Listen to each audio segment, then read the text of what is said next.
Today I am going to tell you a case that once shocked Taiwan. And it's a little bit similar with one of my previous video, but except for it's not happened in Hong Kong. It is the only supernatural murder case officially acknowledged by the Taiwan government. So let's get started. The infamous Headless ghost murder case.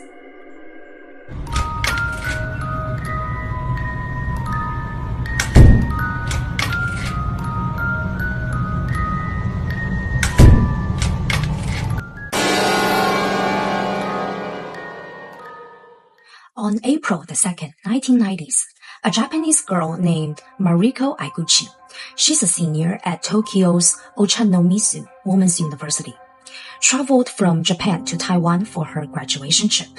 Because Mariko was a very independent girl, so she decided to travel alone. She arrived in Taipei on April the 3rd and wrote letter to her family in Japan, telling them she would head to Tainan the next day. So on April the 4th, while in Tainan, she met a local man named Mr. Lee.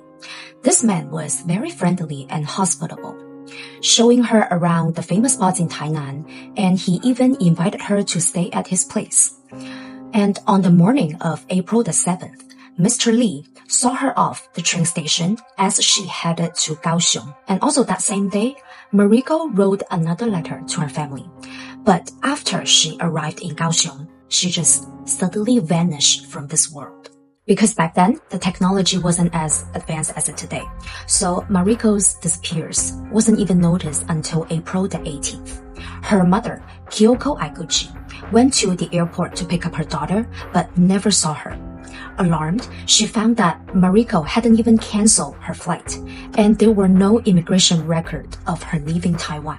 Realizing the seriousness of the matter, Kyoko reported the disappearance to the Japanese police and also fled to Taiwan and reported Mariko's missing on April 25th.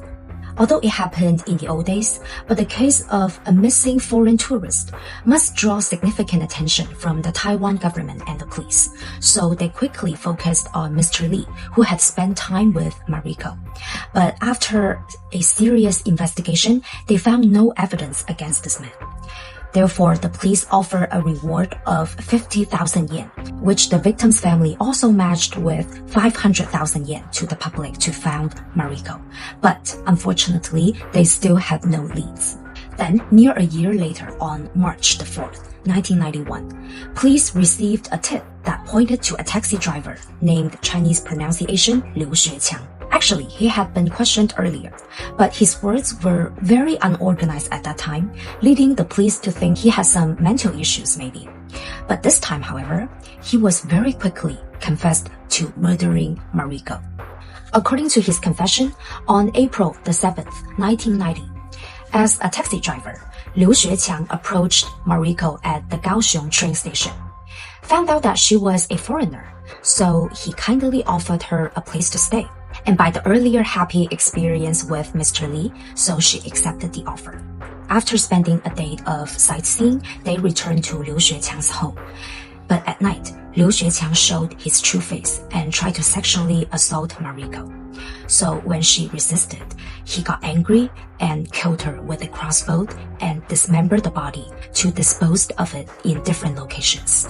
Based on his confession, police found over 100 bone fragments that were confirmed to be Mariko's. But unfortunately, her head was never found because Liu Xueqiang threw it in a garbage field, which buried under a massive landfill. Therefore, the search was abandoned. On November 24th, 1991, the court sentenced Liu Xueqiang to death penalty. Later, due to his mental status, the sentence was reduced to life imprisonment. So as now, this case has officially closed, right? But the eerie elements began to the surface now. The reason why Liu Xueqiang quickly confessed it was because he couldn't sleep after killing Mariko. He claimed that every time he closed his eyes, he saw Mariko's head in front of his bed and staring at him, driving him insane. Also, neighbors nearby reported receiving strange calls from a girl speaking Japanese. First, they thought it was a wrong number, until this case was finally solved, like sending chills to their spine. Even creepier, Liu Xueqiang's taxi license plate number was 03444 498.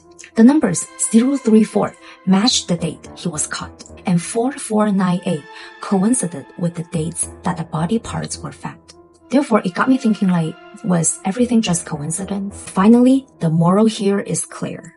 If you do something evil, then be prepared for the consequences. Okay, so this is the end of the infamous Taiwan Headless ghost case. And once again, thank you for watching. I hope you like my stories, and I will see you next time. Bye-bye.